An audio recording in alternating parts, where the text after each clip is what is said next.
Welcome to the Cherish and Conquer Podcast, the show dedicated to celebrating female entrepreneurs' strength, resilience, and innovation.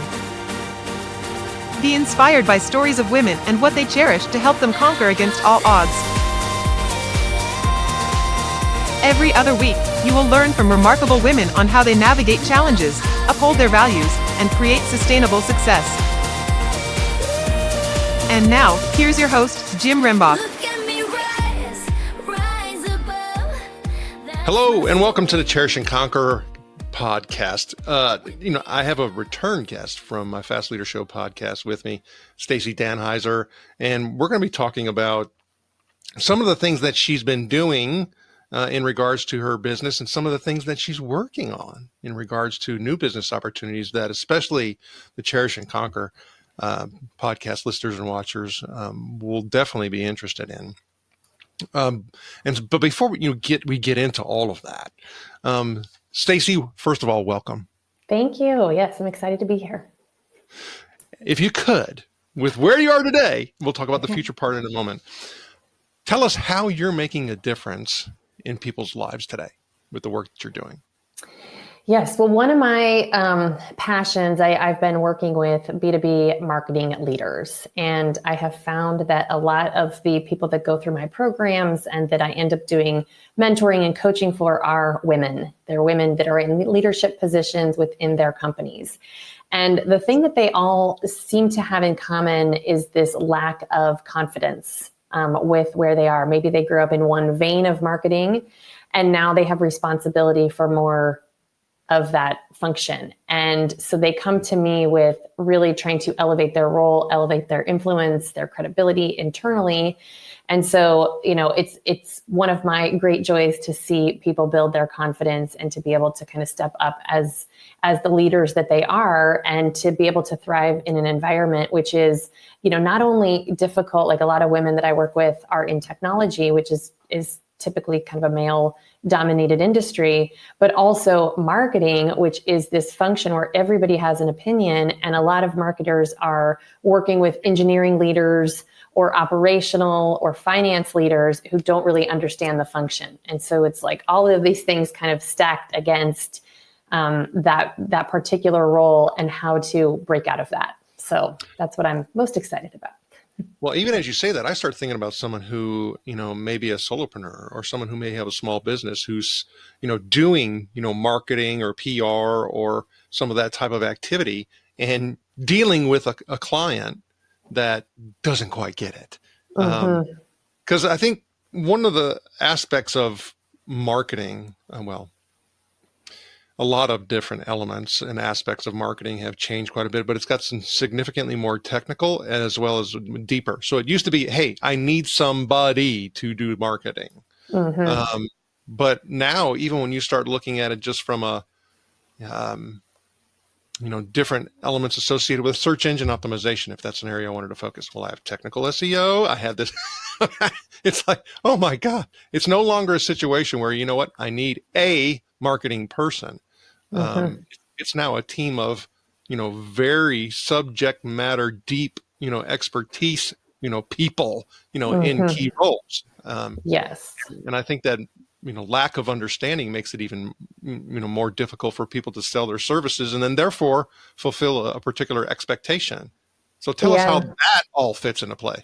Oh yeah, it's a good start. So I think, one of the things I like to do with marketing leaders, and I would say anybody selling marketing services, this is 100% applicable, which is really trying to figure out what is it that your customer wants. Okay, so if you're an internal marketer, your customer is the CEO or the head of sales or maybe the head of product. If you're selling into that function, it's really the same, right? You need to understand what's happening with the CEO and with the product team and with the sales team.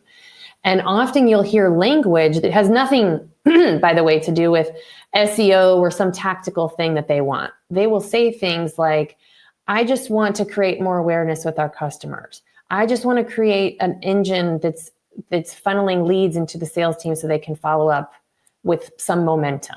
I just want to create a little bit of awareness in our local community or with doing some events so we can reach the right people. And really, they're using language. They're not talking about the tactics, which is where marketing people tend to go. They're talking high-level strategies and goals. What is it that they want? And so in order to sell the function of marketing, you basically have to know that first, right? What does that business want to achieve? And then how can you position your thing as the answer? And I think a lot of, I worked, I'll give you just a little bit of background. I worked for 14 years in a corporate marketing function where I got sold to a lot by agencies and by freelancers and, all of the big agencies, small agencies, just all of the different partners. And the one thing that always frustrated me was that they were positioning what they were selling as like the silver bullet answer.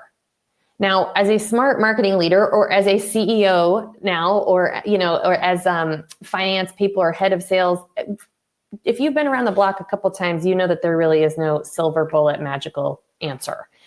And yet I think a lot of people make that mistake because they're coming in with this lofty promise that ultimately ends up failing and failing to meet the expectations of the CEO. And therefore they're seen as not necessary. And so I've gotten called into a lot of companies where they're saying, we hired this SEO team, or we hired this copywriter, or we hired these people to help us. I don't think they know what they're doing. And I think really what I translate that to is it's not that they don't know what they're doing. It's that what the CEO expected, which was something that maybe was not communicated to the freelancer, there's a disconnect between what the CEO expected and what they are getting.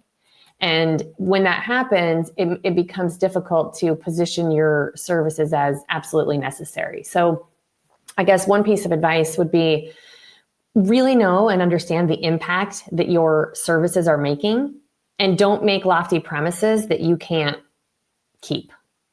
Want more insights from female entrepreneurs? Get complimentary access to Marina's Army for additional tips, tools, and tactics from this episode. Just go to Mirina.ai and click Community for access. Now, let's get back to the conversation. Okay. In a world where results matter, and everybody talks about, if you put it in the marketing context, performance marketing, performance metrics, attribution, all of these things that are trying to prove the worth and value and return on investment of marketing spend. How do you not go through the process of essentially, business case building, projections and forecasting and, expectation setting, and then really trying to find some, mutual ground in all of that. So, yes. And I'll give you a quick example. So I work on a couple different, lead gen types of programs where there's introductions that happen and an initial discussion that happens. And then at some point, there's a transition that goes into a sales activity that, now their people have to take over. That ain't happening. So if they look at the whole thing and say, well, this isn't converting, it's like, our part is. Right. We're getting you the at-bats. We're getting you the opportunities. Yeah. So when you think about that from a CEO removed from all of that, it's more results, right? Yes. So how do you balance that of not setting an expectation in regards to performance, because otherwise they're not going to invest at all, right? What's this going to do for me? You're saying it's not, I'm not going to have an impact. So where do we find that middle ground so that we can have some success? Yeah, that's a good question. So I like to use the customer life cycle. And there's a little bit of education, right? Whether you're an internal marketing person or whether you're educating your clients, that you're basically needing to teach marketing. And I found that the majority of the companies that I have ever worked for or with right now, which is over 50 different B2B brands, the CEO did not grow up in marketing or sales. They are operations people or engineers, typically. And so there's some education required. If we come in, it's kind of like the same thing, advice that we would tell people, like, don't sell on features, sell the benefits. And so it's really that same concept. If you come in talking about a feature, then all of a sudden you're down in the weeds. And this is where I think a lot of people get in trouble.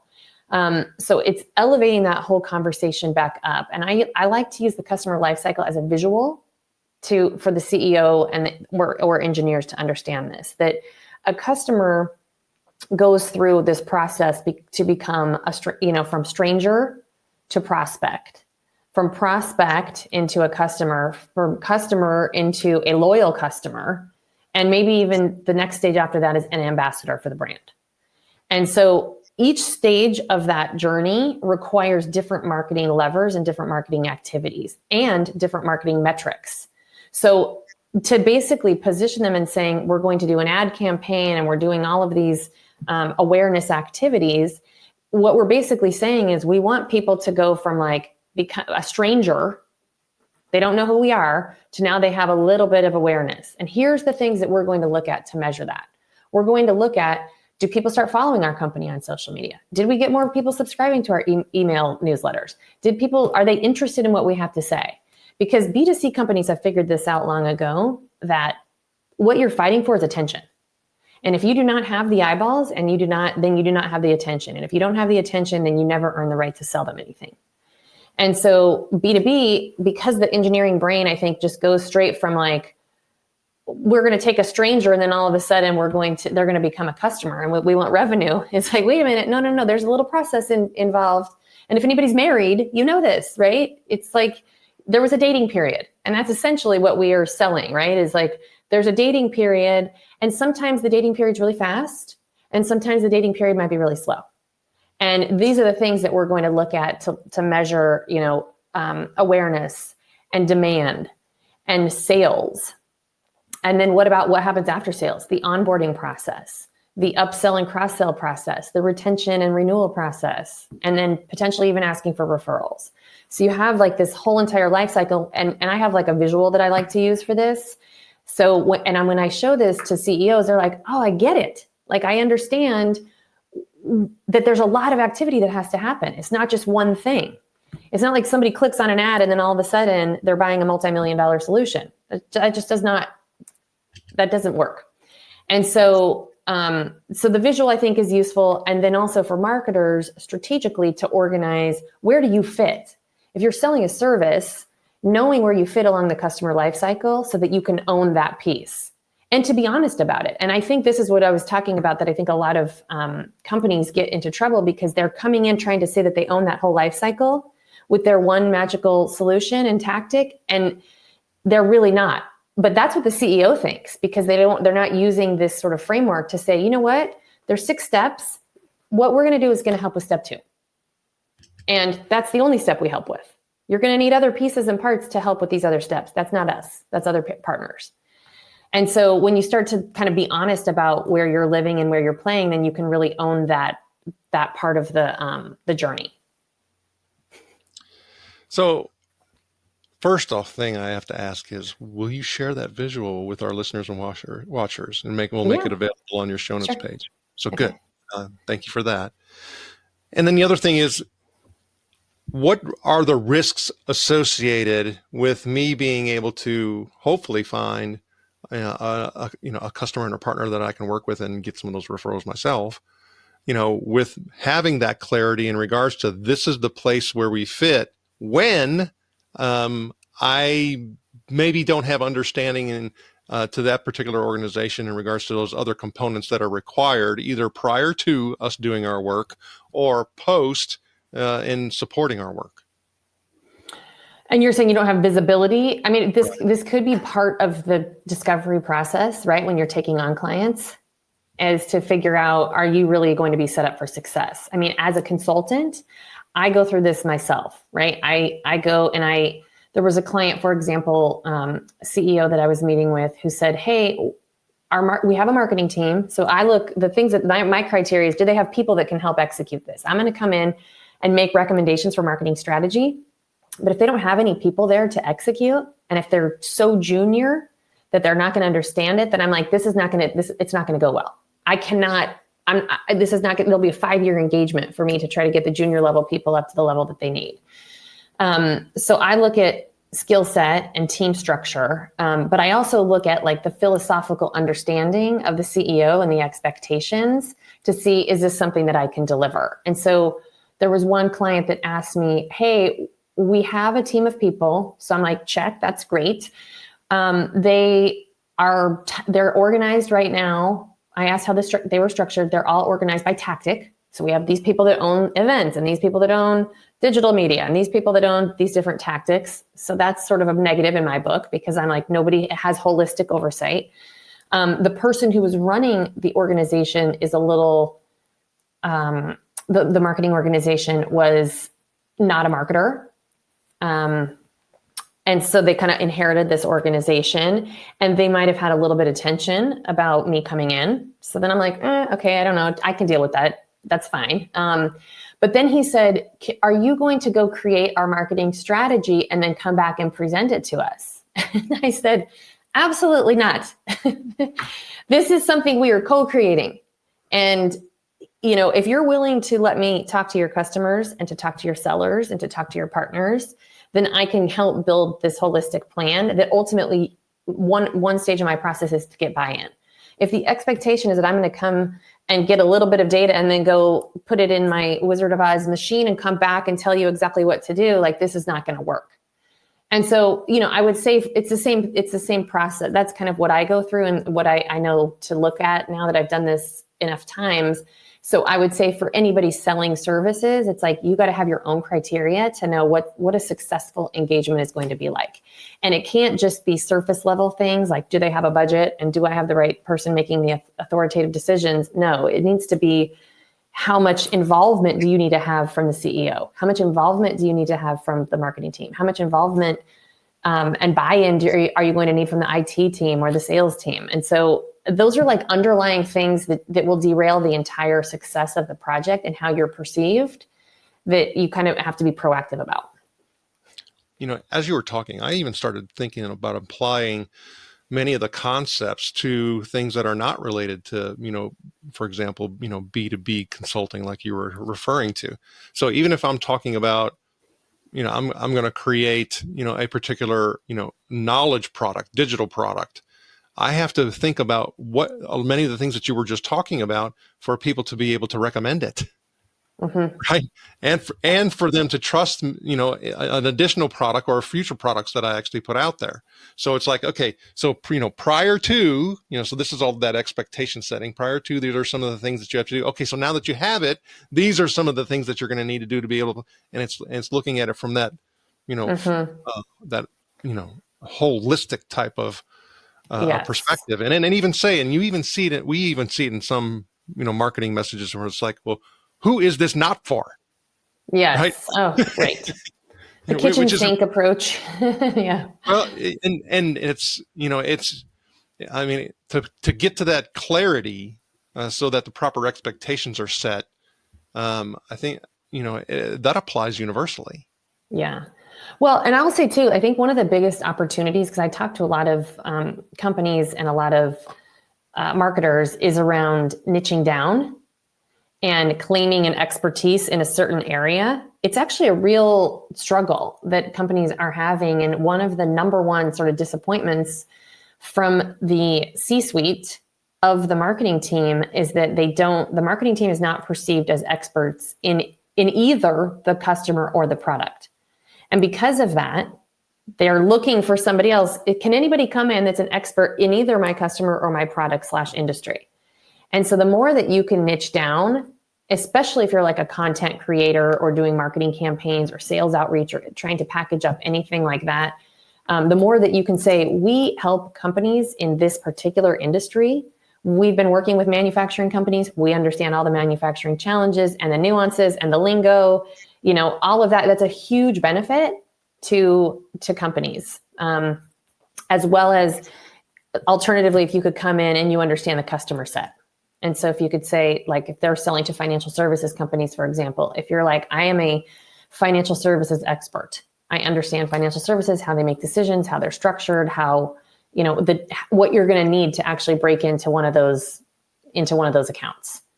those two roles, I think, are going to be extremely valuable. And so I would just say, like, the more that you can niche down and really try to own a space, the more that whole cycle repeats. You're going to be successful because you're going to have similar types of customers and clients that have, and so you'll start to pick up on the nomenclature and, learn and really understand kind of deeply what's going on there. Well, I mean, customer connection and relevancy and many of the things that you're talking about that go into that trust factor.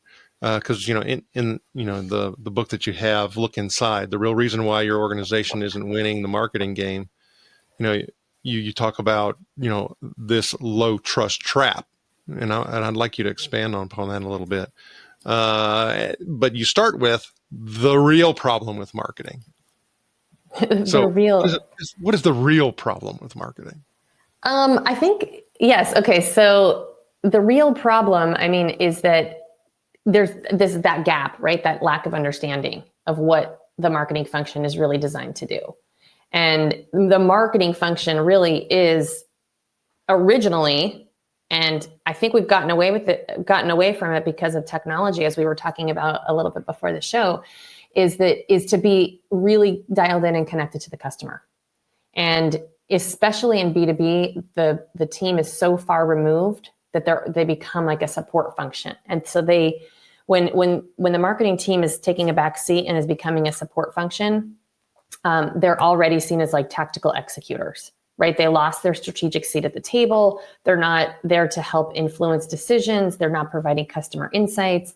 They're not able to provide innovation or ideas or find opportunities or even how to be creative to kind of break through all the clutter because they're so far removed from understanding the market and the customers and the competitors. And so because they've sort of swung the pendulum the other way to go understand a tactic or a technology. Okay. So I would dare to say that feeds into the low trust trap. But if you could give us a little bit more understanding and scope of what is the low trust trap?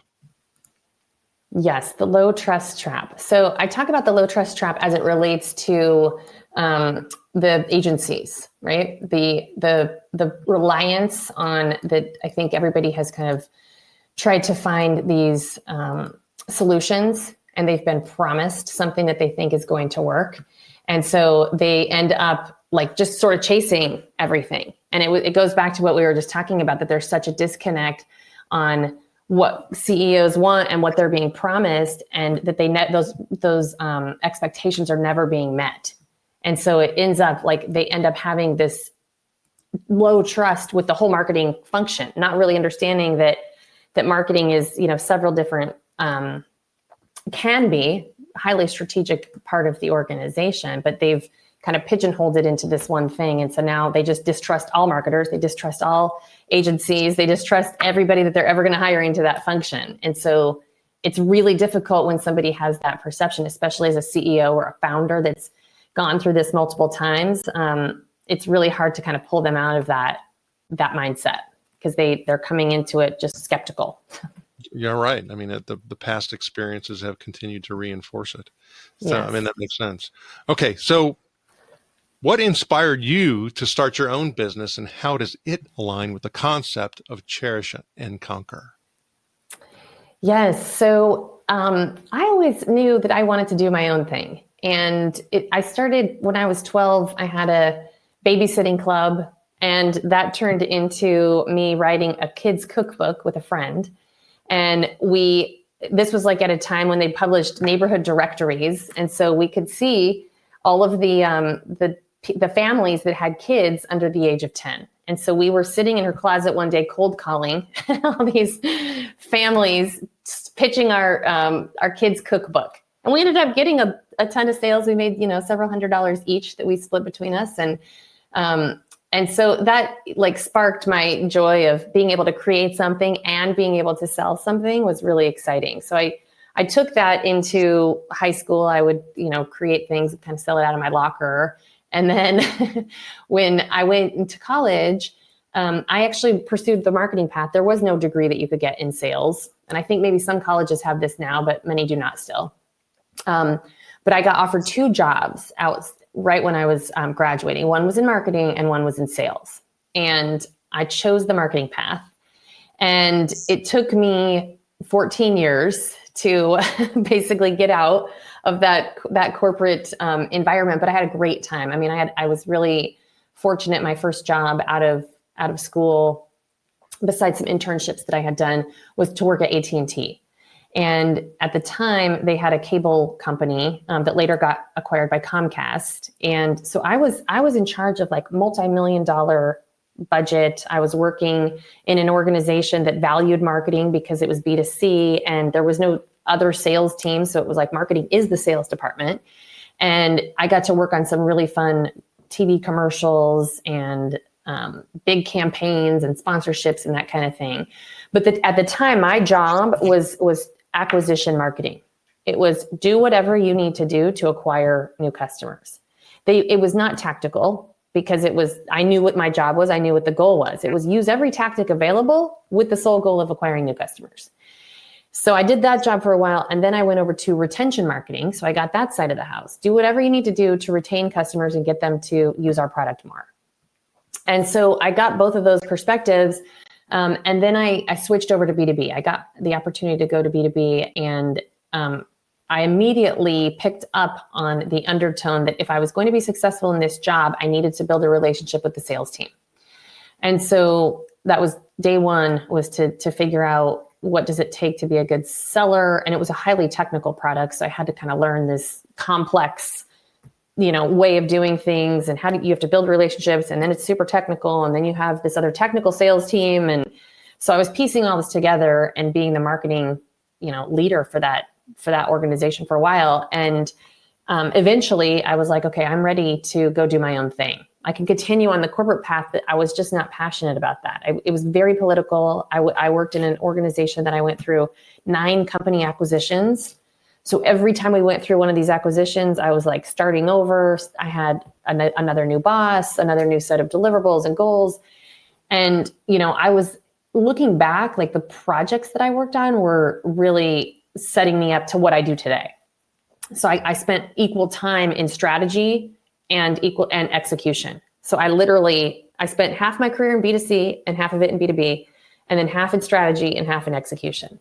So I got to see like the whole wheel and how everything comes together. And so, and that's, I felt really confident that I could add value to organizations. And so I kind of got to this point where I was working at a financial services company, and I said, I'm ready to do my own thing. I'm going to start my own consulting business, and I'd like you to be my first client. And they said, okay, sure, we'll be your first client. And so that's how it started. And I did not have it all figured out. I think there's a lot of advice, create a side gig and go create a business plan and go do all this work. No, I was a mom of 2 young kids at the time, and had no time to go do a whole side gig, exploration. I just kind of pulled the plug and did it. But I had really great support from my husband, who was like, okay, I think we're ready for you to go do your own thing.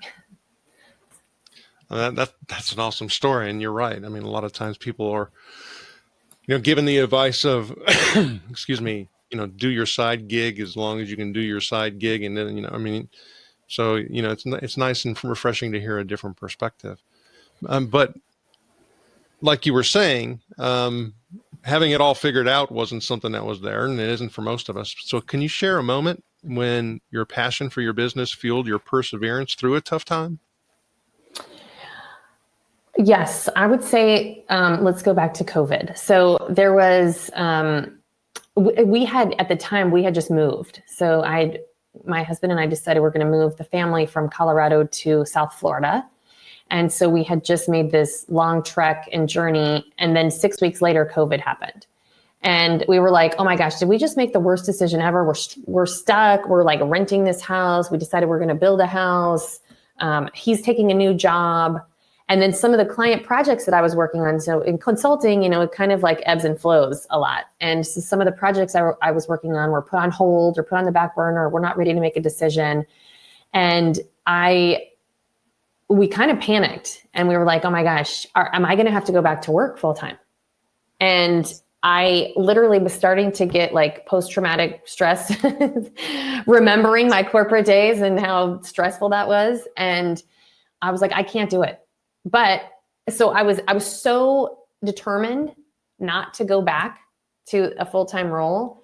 And I was so determined to make it work that I basically just like put all of my energy and effort into selling, into connecting with people and building relationships and selling and saying yes to projects, even though normally maybe I wouldn't have, because I was determined to like get through this period. And, you know, I felt very strongly that I was not meant to go get a full-time job. That being said, I did also pursue the full-time job path. And I determined there was like one or two companies that I could work for. And I got all the way to like the final interview and determined I did not get the job offer. And I was like, this is not a good fit. This is not going to work out.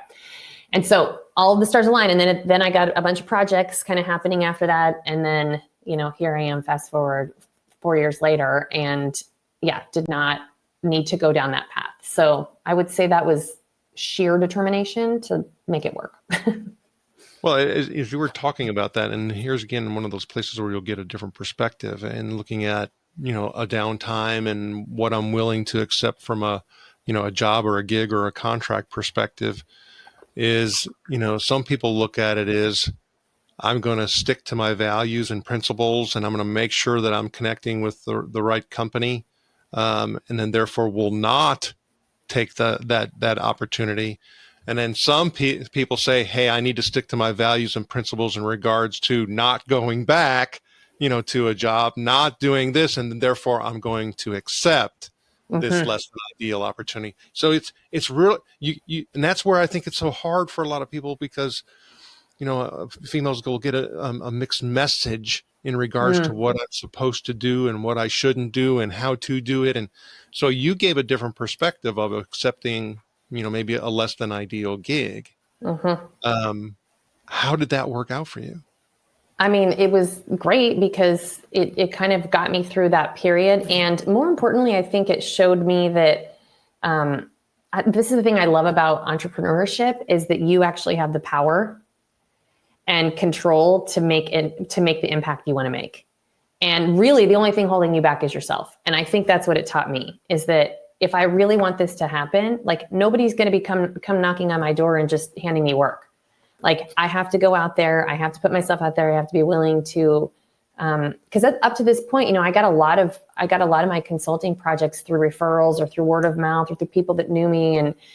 And this was a time where I had to kind of break out of that shell. Like that stuff was not coming to me because everything was halted. Right. And I was typically working with larger organizations at the time. And especially like Fortune 500 accounts, they were like, we're freezing all of our spending right now because we don't know what's going to happen. And so I was like, okay, who is spending money right now? Let me go try to find some of those types of clients and my friends that are running businesses or other things that are trying to survive. And so I ended up getting projects through that. And so, I think you're right. It was like that principle and that drive of just really proving to myself that I can do it. And I think that's my general mindset, is that, okay, if I need to go find a project, I'm like, okay, I'm going to go find a project. Like I already know it's going to happen. And I believe it's going to happen. And I just have to put in, you know, a little bit of effort, and it will work out. It's there waiting for you. It's there waiting for me. Yes. It's there waiting for you. Okay. So, exactly. So when you start talking about, you know, key principles in regards to, you know, self-love and impact on your journey, and, you know, what are some key lessons that you've learned along the way?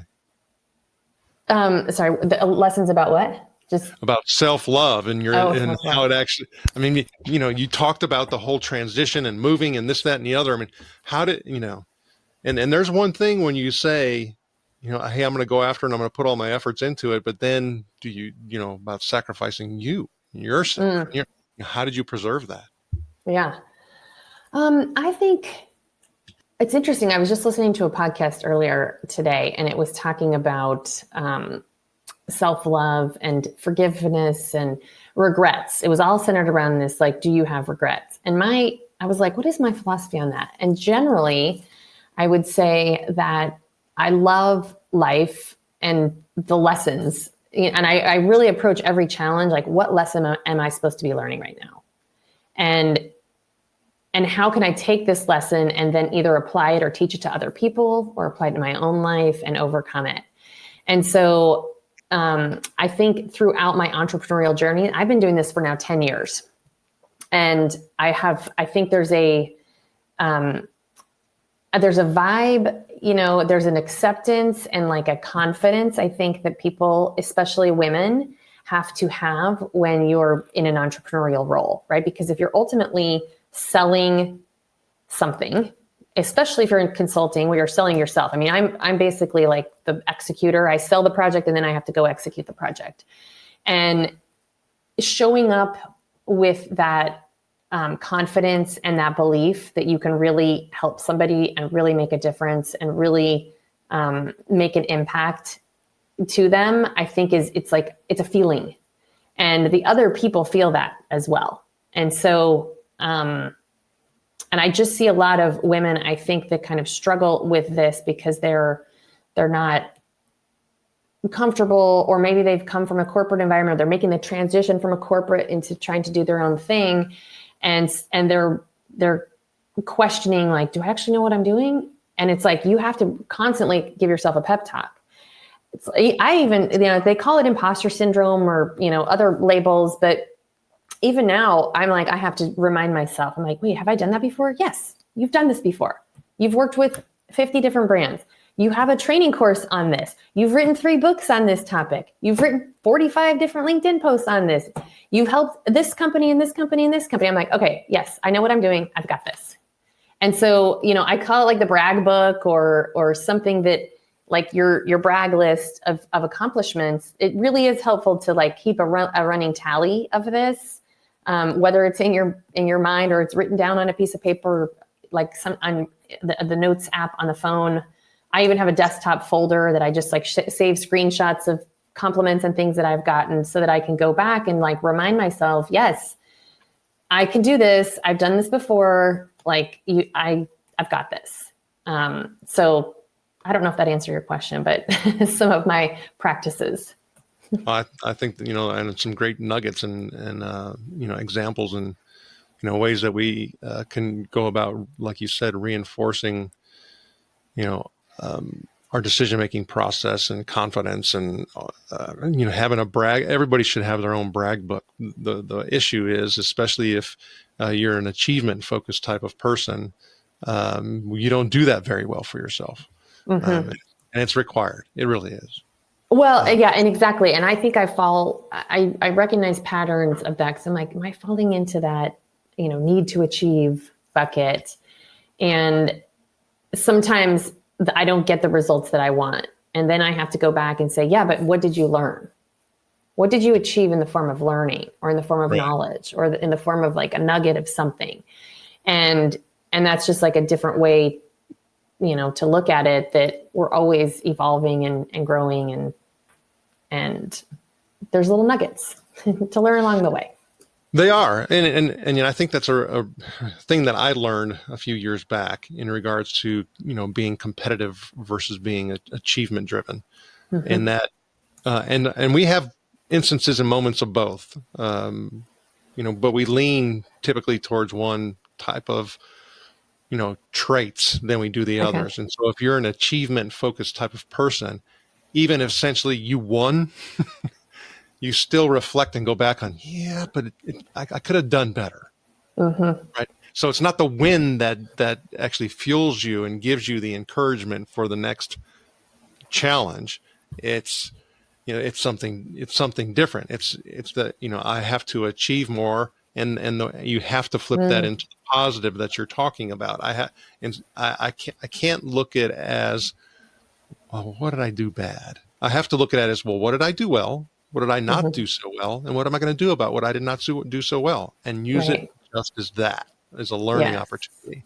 Yeah. Otherwise, achievement focused and driven person, which a lot of entrepreneurs are that way. It's not a competition. It's I have to achieve something. Mm-hmm. it's one way. It's one of the reasons why can be so fast to burn out, because it's never good enough, right? Right. There was a couple. Yeah, I love that. So I felt this way a couple of years ago on LinkedIn. So I was really hesitant to post on LinkedIn. And I think working as a corporate marketer, I was always like hidden behind the company. And so if I was to promote something, it was typically about the company, not necessarily about my own self and my career journey. And so it took me a while to kind of get out of that mindset. And I joined this like challenge on LinkedIn about posting. And so I was like, okay, I'm just going to do this. And it was like I committed to doing 5 days a week for 52 weeks and to keep track of this. And it was interesting because I saw my need for perfection and overthinking like dissipate through this journey. And now it's been like, I'm going on year 3 of posting on LinkedIn and have made some really great connections and, new contacts and new clients and new gigs. And so it's been worth it. But I remember those first days feeling like extremely nervous. What I discovered is like, I love to learn, but I don't like to be a newbie. So I'm like, I just want to skip to the part where I already feel good about this.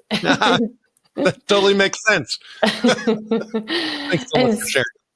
Yeah. So I would just say, you got to start somewhere. And whether for me, that was, I have to join this challenge and like have some accountability to make myself do this. And then that helped me to just overcome that fear. Enjoying the show? After joining Marina's Army, subscribe and share the Cherish and Conquer podcast on your favorite platform. Thank you. Now, back to the show. Very, very good. Okay, so now we're going to actually move to our rapid fire section, and we're going to have some questions with our breakthrough blitz. Now, obviously, you've already helped us break through on some things with the information and experiences that you've shared. But are you ready to go through the blitz? Okay, let's do it. Here we go. So, what's your favorite productivity tool or app?